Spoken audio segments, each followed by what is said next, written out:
to join me in the holding area as the cars are getting ready to go out onto the grid for race 2 here at Rockingham. And as we've seen, high-speed bank circuit, twisty infield, it really suits these F1000 cars down to the ground. Now, race 2, reverse grid in the top 8. That means Rob Sayell, yesterday's winner, starts in 8th place, Butcher in 7th. They are going to be carving their way through the field. It's not going to be easy for them. It's over to our commentary team to take you through this action-packed race.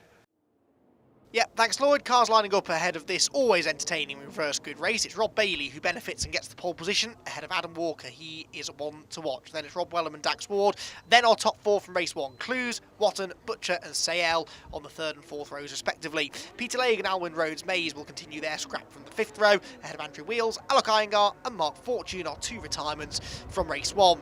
So the white car of Rob Bailey on the pole position, bit of creeping there from Rob Welham though in 3rd place. If that's not a jump start, I don't know what is, but as is always the case, when you start creeping, you then don't get going anywhere because it's so easy to stall the car. That opens up the gap beautifully for Dan Clowes, who comes charging through from 5th on the grid to be 2nd before they hit turn 1. He's already challenging for the race lead. Bailey holds it. Clowes is up the inside line there. There's a gap there for the green car to go through. No! Door slammed in his face, so Bailey hangs on. Clowes 2nd, Butcher 3rd, Watton 4th. On board with Adam Walker around the outside line. So Dax Ward that was around the outside to the hairpin. Oh, Clowes runs wide from 2nd place. And Paul Butcher back up the inside. Tries to take the position away. I'm sure he'll have made that one stick through the next right-hander. Yes, he has. I can see that off in the distance. So it's all changed already. Back on board with Peter Lague running in the midfield here in the early stages as he heads down towards the pit back, but a typically fraught first few corners. We heard the driver saying after race 1 that the start to race 2 was going to be all important because once you settle down into a rhythm, it's quite hard to work your way through. But on the first lap, you need to make the most of that nice wide circuit out on the oval at turn 1.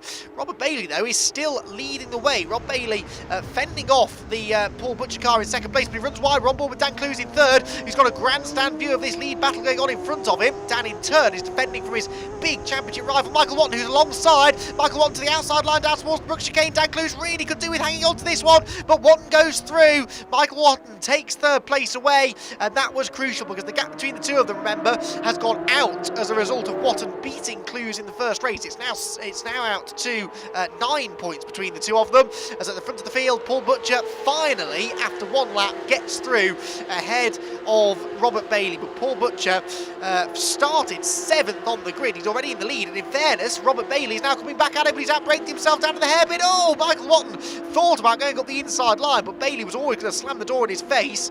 This is remarkable stuff. Robert Sayell there in 5th place. Don't forget about him, the race 1 winner, trying to work his way back through the order. He's not made quite as snappy work of his fight back than as some of his contenders have done. He was one saying that it would be really important to get to the front first.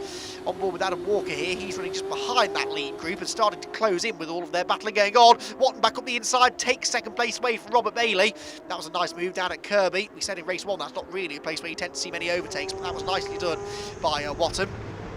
And now he's got a car. In fact, he's now got 2 cars between himself and Dan Clowes because, well, Robert Sayell goes up the inside. I was about to ask what the handout of the cockpit was for there for Dan Clowes because that looked like a fairly legitimate overtake to me. But there was a car in the gravel trap. Mark Fortune, we're hearing, has gone off at Gracelands on the opening lap. He's embedded in the gravel trap. The safety car is coming out.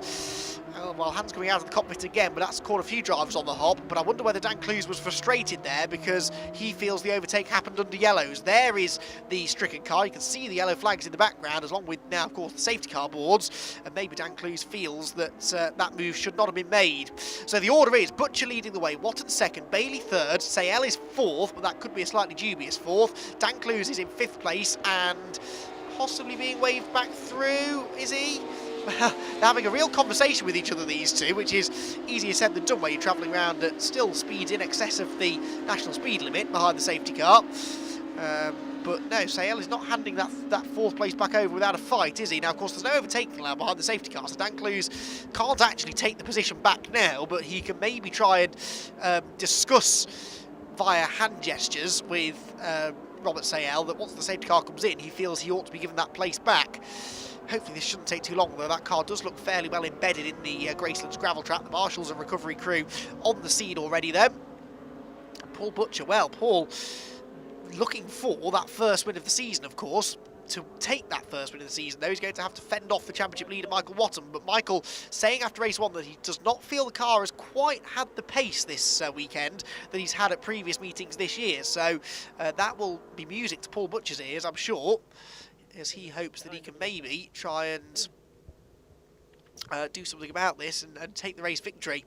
There's Peter Lague in the number 9 car, who works his way through Kirby, former British saloon car racer, of course, back in the late 60s, at the times that likes of Jackie Stewart and Graham Hill would have been taking part in the championship, back in the good old days, as some would say. Held the lap record at Brands Hatch for a while, actually, during the 60s. When it was at about 54 seconds, and I think in all of those years they've not managed to take a huge amount of time off that, have they? But he's raced this car in several championships, and one of the good things about F1000 cars is that there are other single-seater championships that they're eligible to race in, but of course we encourage them all to come out and enjoy the fun with the F1000 championship, because there are lots of these cars out there. It's just a case of encouraging them onto the grid, because the racing is fantastic, and the more cars we have out there, of course, the better the racing will be. There is Mark Fortune's car, looking a bit worse for wear, but no real damage done, I don't think. Just dirty tyres and a bit of gravel in the radiator, which they'll be able to clear out. He should be out for race number 3 later on today. You can see at the back of the grid there is Rob Welham, the 16-year-old, who maybe showed his inexperience a little bit at the start, where he was definitely creeping, but I think the fact that he didn't gain any sort of an advantage, in fact he lost a lot of time as a result of that, because he then stalled the car. I doubt he'll be given a penalty of any sort. Be a little harsh if he was, but of course this safety car means he's been able to close right back in on the tail end of the pack anyway. The pack which works its way underneath the starting gantry now, onto another lap behind the pace car. Their tyres trying to get some warmth into them. There's Iyengar in the blue number 14 car. He tends to go quite well around here at Rockingham. The man who's just in front of Peter Lague. And Iyengar, this, he says, is his favourite circuit. He has previous form of doing rather well here. Those of you who have followed the championship for a few seasons will know. And Alok not really quite had the ultimate pace here so far this weekend.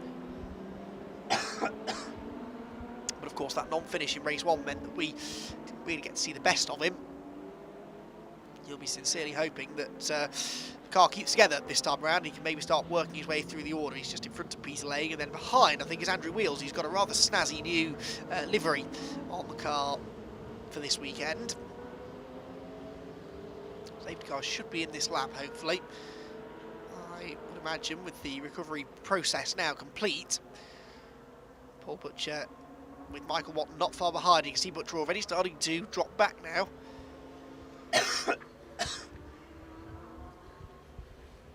And Michael Watton staying right on his tail as he tries to anticipate the restart. There's Rob Welham towards the tail end of the field in car number 5, but he'll be one to watch for. He had decent pace in the first race, of course, finished 6th on his debut. The lights are indeed now out on the safety car, so it's now down to Paul Butcher. When does he accelerate? He can't do it too early because you're not allowed to overtake the safety car before it's entered the pit lane. So he's got to time this right, but this is something that Paul will have done before. He's backing the field right up, and I reckon he might choose to accelerate just as they come through the Dean hairpin, because that would catch them on the hop a little bit. Let's see as they work their way through the tight right-hander. No, Butcher's, well, yes, I think he has now stepped on the loud pedal, but he's going to catch the safety car if he's not too careful. Yes, he's gone too early. Look at that. The safety car is rather leisurely making its way through the chicane, and Paul has to slow back down again. Michael almost into the back of him. Now they can step on it again. The safety car peels off into the pit lane, but that could have been a slightly tidier restart for Paul Butcher, and that means that he's not really gained any sort of an advantage over Michael Watton in 2nd. They've pulled away, though, from Rob Bailey in 3rd, who already has Dan Clowes up the inside and moving back onto the podium is Dan. That's exactly what he needs to do. Into 3rd position, Rob Sayell trying to take advantage of the lost momentum from Bailey as well. Sweeps from the outside line down to the inside, under braking in towards the Dean hairpin. And will Rob go through? Yes, he does. So we've now got the same top 4 drivers that we had in race 1, occupying the top 4 positions in race 2 again. But they're in a slightly different order, with Paul Butcher leading the round at the moment. There is Adam Walker, 14 on his car, and he started 30th in race 1. Worked his way nicely through the order in that one to eventually finish 7th, and started this one from second. He's just struggled a little bit at the start, but that's to be expected with some of the really quick guys coming through from behind. But now he's keen to try and get past Rob Bailey and make himself one of that quick quartet, or what would be a quintet if we could go with him at the front of the field. Looks to the inside into Graceland. You can't really overtake from that far back through there, though. But Rob Bailey runs out wide, and that will open the door for Adam Walker. That loss of momentum really cost Rob Bailey, and he loses 5th place as well now. Leaders through Tarzan, back up the school straight then once again towards the end of another lap in this slightly truncated race, of course, now because of the safety car. We don't add any laps or time on as a result of safety cars with the Speed Group F1000 Championship, so you've got what you've got. A 15-minute race, you get as many laps in as you can, and if you spend half of that behind the safety car, then that's unfortunate, but they don't add any of those laps back on, so they've got roughly 5 minutes left in this race now, in which to make their final moves to the front. This is the fight for 3rd place. Rob Sayell, race 1 winner, chasing down Dan Clowes, still looking for that first win of the season. He's had a 2nd place finish, and he's had a further 5 3rd place finishes, has Dan. But as they turn their way out of the Dean Hairpin, he's starting to come under pressure here from Rob Sayell, who looks to the inside into Yentwood, stands on the brakes, just can't quite find a way through. Back up the hill into Chapman Curve, and then in towards the extended section of circuit. This is the fight for the race lead. That's equally as close. Look, Michael Watton latched onto the gearbox of Paul Butcher in front of him. Paul, who has been regaining form in the last few rounds, it must be said, had those mechanical issues, but then had 2 second places at Cadwell Park last time out. Another 2nd place to add to the collection yesterday in race 1. That was his 4th 2nd place and his 5th podium result of the season. But as we've documented, still winless in 2018 is Paul Butcher. There's Adam Walker 5th, Rob Bailey 6th, with Dax Ward starting to close in 7th, and then Iyengar, who's struggling a lot more than we expected he would do here. Rob Welham there has found a way past Peter Lague, and then Andrew Wheals running towards the tail end of the field. But Andrew, who's coached by former champion Lee Morgan, he's getting quicker as the season goes on. Here's Peter Lague then down into the chicane, which he makes a bit of a haulix of, outbraked himself, ran in deep. That's really cost him speed through the corner, but thankfully Andrew Wheals is not all that close to him, so he shouldn't lose another position. Peter, I don't think, is best pleased with himself for that one. Taking one hand off the wheel, gives it a bit of a rest as he goes down the pit straight and through the flat out turn 1. You've got to hang on for dear life through there, down below the white line as well. That's brave. That's the flatter part of the circuit, so you don't have the banking to assist you through there. These high downforce cars, that's not a problem. They can flat out through that corner all day long. Back through Dean Hairpin he goes. In blissful isolation at the moment is Peter Lague. Very good looking car, though, nicely turned out livery, as is the case for most of the cars on the grid, it must be said. Peter, who is mechanicked by his son. His son Doug is a decent racer himself, actually. But mechanics the car. It's really just him and his father, though, him and Peter, who work on the car from weekend to weekend and indeed at the circuit.